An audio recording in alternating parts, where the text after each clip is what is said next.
Painted painless learning. નમસ્કાર વિદ્યાર્થી મિત્રો, સ્વાગત કરું છું તમારું પેઇન્ટેડ લર્નિંગમાં. ડિયર સ્ટુડન્ટ્સ, તમારા બધાના સપોર્ટના કારણે આપણા 99,000 નહીં 98,800 સબસ્ક્રાઈબર થઈ ચૂક્યા છે અને ઘટે છે માત્ર 1200 સબસ્ક્રાઈબર. આ 1200 સબસ્ક્રાઈબર થવાની સાથે આપણે 1 લાખ સબસ્ક્રાઈબરના ગોલ સુધી પહોંચી જશું અને મને એવી ઈચ્છા છે, તમે બધા સપોર્ટ કરો તો 6 મે મારો જન્મદિવસ છે, બરાબર ને? આજે 30 એપ્રિલે આ વિડીયો અપલોડ થશે અથવા તો થયો છે, બરાબર ને? આજે 30 તારીખ છે, તમે અત્યારે વિડીયો જોતા હશો તો હવે 30 એપ્રિલથી 6 મેની વાત કરીએ તો અરાઉન્ડ 7 દિવસનો આપણી આગળ ટાઈમ છે. જો 7 દિવસની અંદર 1200 સબસ્ક્રાઈબર થઈ જાય તો ઈચ્છા એવી છે બોસ કે મારો બર્થડે અને 1 લાખ સબસ્ક્રાઈબર આ બંને વસ્તુ એકસાથે ઉજવીશું.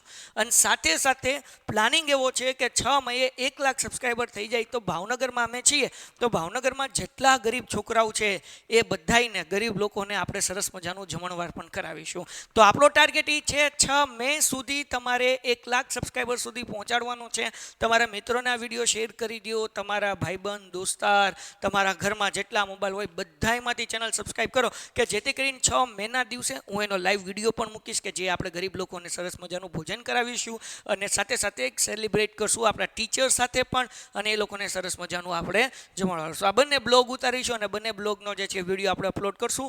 પણ 6 મે સુધી તમારે જે છે 1 લાખ સબસ્ક્રાઈબર સુધી પહોંચાડવાનું છે. 1200 ઘટે છે, 1200 કરી નાખો, ડન છે. ઓકે, તો આજે આપણે વાત કરીએ જે હેતુથી આપણે આ વિડીયો શૂટ કરી રહ્યા છે, બ્રેકિંગ ન્યૂઝ. આપણને બધાને એમ હતું કે ભાઈ 25 એપ્રિલે રિઝલ્ટ આવશે, પછી ખબર પડી કે ભાઈ 25 એપ્રિલે પણ નહીં આવે, સાયન્સવાળાનું આવશે, એ પણ ન આવ્યું. પછી એમ થયું ભાઈ 30 એપ્રિલ આસપાસ આવશે, એ પણ ન આવ્યું. પછી એવું લાગ્યું કે ભાઈ 5 મે આસપાસ જે છે એ આપણને રિઝલ્ટ તો આવી જ જશે.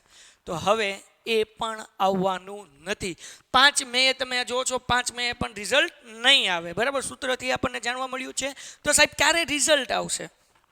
તો હવે જે રિઝલ્ટની તારીખ દેખાય છે એ એવું કહેવામાં આવે છે કે ચૂંટણી પછી રિઝલ્ટ જાહેર થશે. કેમ ચૂંટણી પછી? હવે એનું હું તમને સમજાવું. ભાઈ, ગુજરાતમાં ચૂંટણી છે તો બધા શિક્ષકો હોય, ગવર્મેન્ટ ઓફિસર્સ હોય, એ બધાને ચૂંટણીની ખૂબ કામગીરી હોય, બરાબર ને? કારણ કે લોકતંત્રમાં આટલા લોકો 500 જણાનું આપણે એક પ્રોગ્રામ ગોઠવવો તોય તેમાં આટલું બધું મેનેજમેન્ટ કરવું પડે. તો આ તો આખા ગુજરાતનું મતદાન છે ભાઈ, તો એના માટે કેટલી બધી વ્યવસ્થા કરવી પડે, કેટલી બધી મહેનત કરવી પડે, કેટલા બધા લોકોને એનર્જી લાગતી હોય. ક્યારે આ વોટિંગ જે છે 1 દિવસની અંદર થતું હોય છે, હે ને?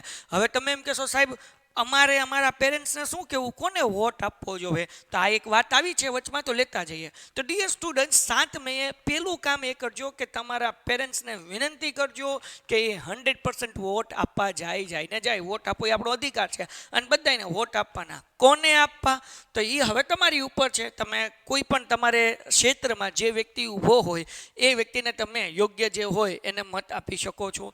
એવા વ્યક્તિને મત આપવું કે જે આપણા દેશને આગળ વધારે, જે આપણા દેશની જે આપણી સંસ્કૃતિ છે એ જાળવી રાખે, ભાઈચારો જાળવી રાખે ને સતત સારું કામ કરીને ડેવલપમેન્ટ કરતા રહે અને આપણા દેશને નેક્સ્ટ લેવલે પહોંચાડી દે એવી પાર્ટીને વોટ આપવો. હવે બધાય જે કોઈ પણ પાર્ટી આવશે, એ પછી એનડીએ આવે કે ઇન્ડિયા ગઠબંધન આવે, બધા લોકો દેશ માટે જ કામ કરશે. તો આપણે શું કહેવાય કે એવા ખાલી સારા કેન્ડિડેટને જોઈને વોટ આપવાનો છે કે જેના કારણે આપણા લોકોનું ભલું થાય ને આપણા પેરેન્ટ્સને આપણે ખબર ન હોય તો એને કહેવાનું છે કે ભાઈ 7 મે વોટિંગ છે, તમે મતદાન દેવા જાઓ અને એ લોકોને મોકલવાના છે. જો તમારા કદાચ 18 વર્ષ થઈ ગયા હોય અને ચૂંટણી કાર્ડ આવી ગયું હોય તો તમે પણ વોટિંગ કરો. ન આવ્યું હોય તો ચૂંટણી કાર્ડ કઢાવી લો કે જેથી કરીને નેક્સ્ટ જે મતદાન આવે એમાં તમે વોટિંગ કરી શકો. વોટ આપણો અધિકાર છે વોટ આપવો. અને જે શિક્ષણ માટે કામ કરતું હોય, આરોગ્ય માટે કામ કરતું હોય, ડેવલપમેન્ટ માટે કામ કરતું હોય એ લોકોને આપણે વોટ આપવો જોઈએ. તો હવે એ તો નક્કી થઈ ગયું ભાઈ 7 મે સુધી રિઝલ્ટ નથી આવવાનું. તો શું 8 મે આવી જાય? નહીં આવે ભાઈ. 7 મે તો વોટિંગ પૂરું થાય, પછી પાછી કામગીરી તો શરૂ જ હોય. એટલે 8, 9, 10, 11, 12 મે સુધી તો તમે ભૂલી જ જાઓ. તો હવે ક્યારે આવી શકે? તો એવું ટેન્ટેટિવ કહી શકાય કે આપણું બોર્ડનું રિઝલ્ટ પહેલાં સાયન્સવાળાનું આવશે, 12th સાયન્સવાળાનું, એ અરાઉન્ડ 15 મે આસપાસ આવી શકે છે. અને 10th અને 12th સામાન્ય પ્રવાહવાળા જે વિદ્યાર્થી છે એ લોકોનું રિઝલ્ટ લગભગ 20 મેથી લઈને શું કહેવાય કે 30 મેની વચ્ચે આવી શકે છે. એટલે 25 મે આસપાસ આવે અને પોસિબલ હોય તો 25 મે પહેલાં પણ પરિણામ જાહેર થઈ શકે છે. પણ પાકી તારીખ કેમ ખબર પડે? તો કે સાયન્સવાળાનું રિઝલ્ટ જાહેર થયું એના પછી 8 થી 10 દિવસ પછી બોર્ડ 10મા ધોરણનું અને 12મા ધોરણ સામાન્ય પ્રવાહનું રિઝલ્ટ જે છે એ જાહેર થતું હોય છે. તો 12 સાયન્સ પછી 12 કોમર્સ અને પછી 10th વાળાનું આવી રીતના દર વર્ષે બોર્ડનું રિઝલ્ટ જાહેર થતું હોય. તો જે દિવસે 12 સાયન્સનું રિઝલ્ટ જાહેર થાય એના 5-7 દિવસમાં 10th અને 12થના રિઝલ્ટ પણ જાહેર થઈ જતા હોય છે. તો મને એવું લાગે છે સૂત્ર દ્વારા જે જાણવા મળ્યું છે એ પ્રમાણે કે સાયન્સનું રિઝલ્ટ જે છે અરાઉન્ડ 15 મે આસપાસ હશે એન્ડ ધેન આફ્ટર 20 થી લઈને 30 મેની વચ્ચે 10th અને 12થનું રિઝલ્ટ પણ આવી શકે છે. તો આ હતા બ્રેકિંગ ન્યૂઝ કે ભાઈ 5 મે જે છે એ નથી આવવાનું. તો ડિયર સ્ટુડન્ટ્સ, તમે થોડું જે એક્સાઇટમેન્ટ છે એ બાકી રાખો. ધગધગ થતું હોય તો ચિંતા ન લો, અને ન કરે નારાયણને તમે કદાચ ફેલ થાવ રિઝલ્ટ આવે તો ચિંતા નહીં કરવાની.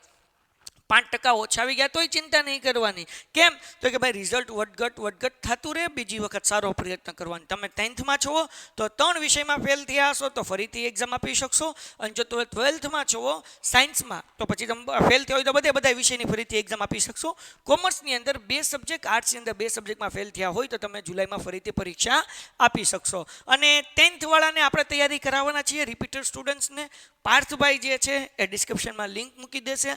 અગર તમે આ વિડીયો પાછળથી જોવો છો અને કદાચ તમે ફેલ થાવ છો, ન કરે નારાયણ, તમે બધા પાસ જ થઈ જાઓ, પણ કદાચ ફેલ થાવ 1 સબ્જેક્ટ, 2 સબ્જેક્ટ કે 3 સબ્જેક્ટ, તો નીચેનું ફોર્મ ભરી લેવાનું. અમે તમને કોલ કરીશું, મદદ કરીશું, અને તમને લોકોને જે છે એ પાસ કરવામાં મદદરૂપ કરશું કે જેથી કરીને તમારું 1 વર્ષ બગડે નહીં. તો તમે નવા આવ્યા છો તો ચેનલને લાઇક કરો, વિડીયોને સબસ્ક્રાઇબ નહીં. ચેનલને લાઇક ન કરવાનું હોય, વિડીયોને લાઇક કરવાનું હોય, અને ચેનલને સબસ્ક્રાઇબ કરવાની હોય. અને એક વખત યાદ દેવડાવું છું, 6 તારીખે મારો બર્થડે છે. 6 મે સુધીનો આપણો ટાર્ગેટ છે કે 1 લાખ સબસ્ક્રાઈબર સુધી પહોંચાડવું. અને એ 6 મે જો આપણે 1 લાખ સબસ્ક્રાઈબર સુધી પહોંચાડી દીધું તો મારો બર્થડેની સાથે સાથે 100K સબસ્ક્રાઈબર બંને વસ્તુ અચીવ કરશું. ગરીબ લોકોને સરસ મજાનું આપણે જમાડશું, અને આપણી ટીમ જે છે, ટ્રીમની ટીમ જે છે એ ટીમ સાથે પણ સરસ મજાનું એન્જોય કરીશું. તો મળીએ છીએ નેક્સ્ટ વિડીયોમાં. ત્યાં સુધી ગુડ બાય. અને તમે ચેનલ સબસ્ક્રાઈબ ન કરી હોય તો તમે કરી લો.